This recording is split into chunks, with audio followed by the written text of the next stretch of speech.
Hi, my name is April Schendel. I've prepared our presentation over autism spectrum disorders. So let me go ahead and get that pulled up for us, and we will get right to it. Okay, so autism spectrum disorders. This is for advanced and diverse and exceptional learners. So I thought a little introduction would be appropriate to include here. Autism itself was first discovered in 1943 by Dr. Leo Kanner. But I think we should also take a moment to talk about how it occurs in many forms. Autism, it has a very diverse nature to it, and so that's why we are talking about a spectrum, which to me implies a lot of different varying degrees. So hence autism spectrum disorders. Currently, autism spectrum disorders are a low incidence disability, although it did say in our textbook that it's likely to become a more high incidence disability, and that could be due to better diagnoses. But as of now, it affects 1 in 68 children. Also, it affects boys more than girls. I believe the ratio was 1 to 4 versus 1 to 5. Autism spectrum disorders are often accompanied by another disability. Some children have average intellectual abilities, but also some children affected are gifted or talented. So some characteristics of students with autism spectrum disorders. So we're going to start with social. Socially, this is a very difficult aspect for students with autism spectrum disorders. We read in our textbook that they resist human contact and social interactions from a young age. And as far as my previous knowledge on it, that is something that is what causes parents to kind of look into this as a possibility for their children. Some examples of that would be they have a really hard time making eye contact or don't make eye contact at all, or they might seem uninterested in developing social relationships. And they also have some difficulty participating in conversations, which of course is a big part of having a social relationship. Communication is important to us. Which brings us to communication as far as characteristics of students with autism spectrum disorders. So we already kind of talked a little bit about the socialization, but this I think is really connected to it. Students with autism spectrum disorders, I have a very hard time responding to traditional verbal and nonverbal communication. They often have significantly delayed language development if there is a language capability present. And because of this, sometimes students with autism spectrum disorder will use behaviors instead of their words to communicate their needs. And then it was also pointed out in our textbook that these students should be taught alternate behaviors to help them communicate better. Of course, this difficulty in communication, like I said before, does affect their ability to form relationships. And then our textbook also highlighted that there's some difficulty understanding how to fit in on the part of kids with autism spectrum disorders, and also I would assume adults as well. Another thing that was pointed out about their communication is that sometimes they use echolalic speech, which is repeating what others have said as opposed to producing their own original language. And it was mentioned in our textbook that when you're working with kids who do have autism spectrum disorders, that it's important to strategize to ensure productive communication, or basically teach them how to communicate, even though to a neurologically typical student, communication is part of being a human. Language is innate to us, but with students with autism spectrum disorders, they might need a little bit more instruction on how to communicate productively. So as far as student interest is concerned, something that kind of defines part of what happens with students who do have autism spectrum disorders would be that they have a narrow range of interests. I decided to kind of throw in some examples that were not mentioned in our textbook. I'm not sure if any of you watched Parenthood or did watch, because it was canceled a few years back, but there was a character on that show named Max Braverman, who was on the autism spectrum, who did have an autism spectrum disorder. He actually had Asperger's, but he had an intense interest in bugs and reptiles, and that was kind of his thing. Another example in pop culture would be on a show on Netflix called Atypical. And one of the characters, the main character, Sam Gardner, is also a student with an autism spectrum disorder. And his main interest that he was super into would have been anything Antarctica and penguins.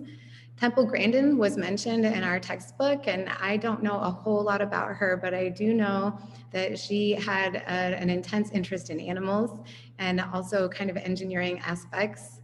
And then I did have a classmate when I was in high school. Her name was Amber, and she had an autism spectrum disorder. And she actually did have, she was mostly blind, but her passion was music. And so she was in my choir class. She was a very, very, very talented musician. And that was her special interest that she was really into. As far as these interests, these students with autism spectrum disorders can kind of become experts in their area of interest, and they can have some extreme focus. Our textbook said they could spend hours and hours with their one area of extreme interest. But that could be kind of isolating. And it was also mentioned that students with autism spectrum disorders might feel bored with conversations and activities that are not related to their area of expertise or their preferred topic. So this can affect their ability to form relationships, of course, as well, because students with autism spectrum disorders don't realize that other people don't share this interest or have this exact same level of interest. But on a positive note, these student interests can be used as a tool for developing social and communication skills, which was definitely something that had been portrayed on these shows that I mentioned, albeit them being fictional characters. It seems like, as far as corresponding to the information in our textbook, that these were very realistic portrayals. So that was interesting. So student stress is our next area of characteristics of students with autism spectrum disorders. Something that needs to be kept in mind is that these students have a very low threshold for stress, and they have difficulty responding to stress. Some things that might cause an extreme level of stress in students with autism spectrum disorders would be just changes in routine in any way, or even environmental factors that were mentioned, such as the noise level or even particular sounds that might be very stressful for a student with autism spectrum disorders, or even odors were mentioned in our textbook. Some of the ways that students with autism spectrum disorders might respond to this level of stress would be by using restricted and repetitive behaviors. Our book mentioned that these were kind of turned out to be somewhat stereotypical actions. For instance, rocking or spinning their body parts, or maybe a particular object might be something that a student with autism spectrum disorders would do to kind of relieve that stress. Another thing that was mentioned in our textbook was that students might develop rituals to complete a task. And then, of course, they did mention too that if these behaviors that students with autism spectrum disorders might have developed in order to cope with their own stress level, if they become disruptive or aggressive, that we should work closely with a special educator, behavior consultant, or other specialists to help work with these students. So there's a lot of diversity among students with autism spectrum disorder. And again, to me, that has a lot to do with the reason why it is called a spectrum. It said one thing that was important to keep in mind was that the label of autism spectrum disorders does not inform of strengths and needs. There's a lot of diversity in as far as people with autism spectrum disorders. For instance, some might have some significant intellectual disabilities. My friend Amber from high school would have been in that category, and she maybe needs some special supports and or curriculum modifications, and some might need lifelong support. I unfortunately have not caught up with Amber, and I'm not really sure where she is now. So I don't know how her supports have ended up, but she did have a para that was with her in our choir class. But other students with autism spectrum disorders might have extreme difficulty with social interactions, as we mentioned, but they also might have typical intellectual and language development. And so as far as the two fictional characters that I mentioned, they would be falling into that category of having typical intellectual and language development. a couple, actually, I would say Max Braverman would have been gifted. But a lot of the students with autism spectrum disorders do spend the majority of their time in a general education classroom, but it can still be a big struggle for them to make friends because of the aspects that we mentioned earlier with difficulties socializing and communicating and even responding to stress. So one of the things that we were also asked to discuss was going to be instructional supports for students with autism spectrum disorders and ways that we can respond to their behavior. One thing that was pointed out to us in our textbook was that some of these behaviors can be unusual to students and teachers who don't understand autism spectrum disorders or the behaviors themselves. And they did point out that some of these behaviors can interfere with learning. But highly structured behavior programs can change behaviors. And so that's going to be really key for providing students with autism spectrum disorders the instructional supports that they need. Something else that was mentioned was that we need to recognize student needs and appropriate interventions, and we might need to provide some accommodations to make sure that these students are comfortable in receiving the support that we need in class. So they did mention creating a structured and predictable environment. This can help reduce student stress, and it can also help encourage appropriate social interactions, which will hopefully help them socializing and making friends. Some more instructional supports would be on how to foster social interactions. It was mentioned in our textbook that we need to observe the student's behavior so that we can understand its purpose from the student's perspective. They also mentioned other ways to make accommodations for students with autism spectrum disorder to foster social interactions. For example, we might need to take time to teach our students to do a few things like waiting or taking turns. They might need to learn that it's okay to stop an activity before it's complete. Autism students with autism spectrum disorder also might need to be taught specifically how to negotiate or maybe to change topics, especially when they are kind of involved in talking about their special interest.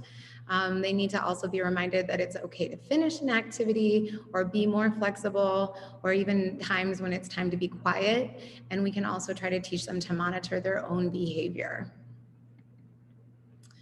So it's important to think about communicating with these students who might have an autism spectrum disorder.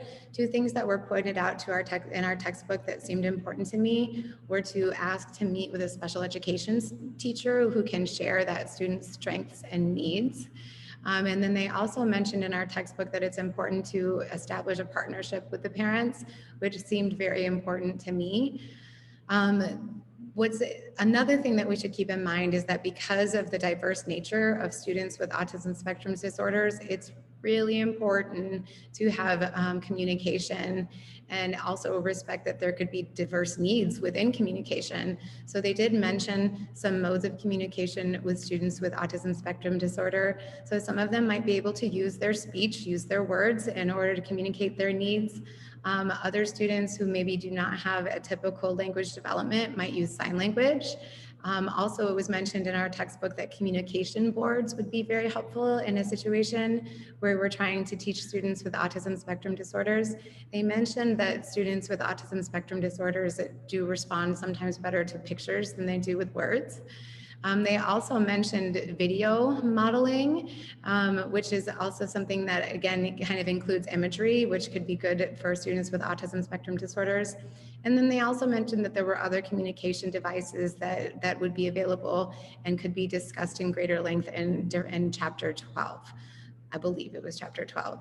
So I think that would be the end of my presentation. So thank you so much for your time. I appreciate it. Thanks.